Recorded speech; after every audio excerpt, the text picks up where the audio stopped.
मुर्जा सोलंकी साहब, एक तो ज़रूर एक तजिया कीजिएगा कि इस वक्त दो अहम तरीन लीडर जो हैं वन वे और दी अदर वे मंजरनामे पे नहीं है। नवाज शरीफ साहब के मुतालिक कहा जा रहा है वो इररेलेवेंट इसलिए हो गए कि उनको वोट नहीं पड़ा। इमरान खान इररेलेवेंट नहीं है, लेकिन उस तरह इररेलेवेंट है कि फिजिकली वो एक जेल के अंदर बंद है और वो बाहर निकल सकता है। उनकी पार्टी में इतनी स्ट्रेंथ नहीं है कि वो लोगों को लाकर कोई इनकलाब बर्पा कर दे। एक तो उसका ज़रूर जवाब दीजिएगा दोनों लीडर्स के कंपैरिजन का, और दूसरा मुझे सर सिर्फ ये बता दीजिएगा कि आपके नज़दीक ये मामला किस तरह जाता नजर आ रहा है।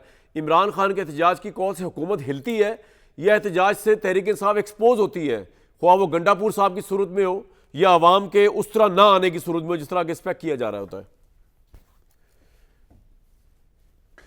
देखें, जहाँ तक नवाज शरीफ साहब का ताल्लुक़ है तो मेरे ख्याल में वो इस सियासी निज़ाम का हिस्सा हैं, और अभी भी जो ऑल पार्टीज़ कॉन्फ्रेंस हुई थी फ़लस्तीन के मामले पर, जी तो उसमें वो मौजूद थे और वो इस पूरे निज़ाम का हिस्सा हैं। ये दुरुस्त है कि पीटीआई ने ये ज़्यादा मुनासिब समझा कि वो इस मामले पर अपने आप को अलग करें, बावजूद इस बात के कि पीटीआई पे तनकीद होती रही है कि वो इसराइल के बहुत करीब हैं, ख़ास तौर पर उनका जो साबिक ससुराल है जहाँ पर उनके बच्चे अभी भी मौजूद हैं, और इसके अलावा भी कि जी वो उन्होंने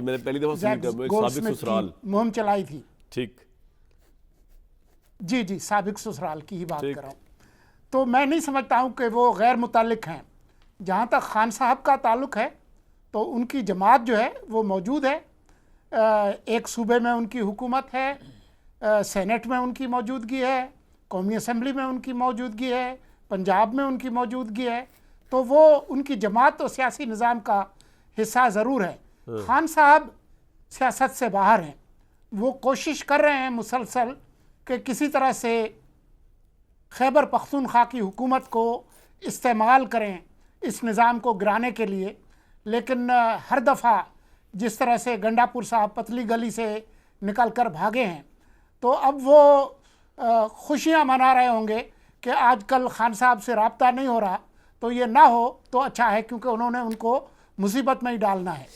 जहाँ तक उनकी जमात की ताकत का ताल्लुक़ है, वो आपने देख लिया है, ये सारे जो इनकलाबी थे वो किस तरह से पंजाब से भी और इस्लामाबाद से भी भागे, और जो वर्क फ्राम होम चला रहे थे, रिमोट कंट्रोल से जो इनकलाब था, उसका जो हशर है वो कौम ने देख लिया है। बाकी जहाँ तक मईशत की बात है तो बेहतर होगा कि आप किसी माहिरीन मईशत से बात करें। आपसे मईशत का पूछ नहीं रहा, मुझे बताइए आपको कुछ सर समझ आया कि व्हाट इज गंडापुर फिनोमेना क्या हुआ सर? ये कौन सा आप बात करें? मैं कामरान शाहिद सर, मैं आपसे पूछ रहा हूँ सर। जी क्या हो गया? मैं अर्ज ये कर रहा हूँ कि मैं इकॉनमी में आप सवाल ही पूछ रहा, मैं आपसे ये पूछ रहा था कि गंडापुर फिनोमेना समझ नहीं आ रहा। एक तरफ कहा जाता है कि तहरीक इंसाफ को एक नया जानशीन मिल गया कि अगर इमरान खान बंद भी है तो एक सुपरस्टार पैदा हो गया जो ललकारता है सबको। दूसरी तरफ कहा जाता है कि he is the wrong number, he is compromised, वो मिले हुए हैं दूसरों के साथ। आप क्या समझे, कौन है गंडापुर? Who is Gandapur?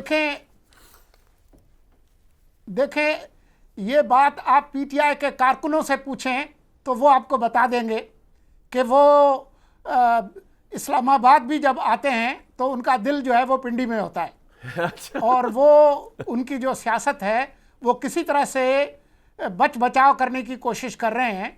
ये पिछले 3 दिनों में जो इन्होंने पैदर पे मुतज़ाद तकरीरें फरमाई हैं, वो दरहकीकत अपनी पार्टी के जो कारकुन हैं उनको ज़रा उनके गुस्से को ठंडा करने की कोशिश की है।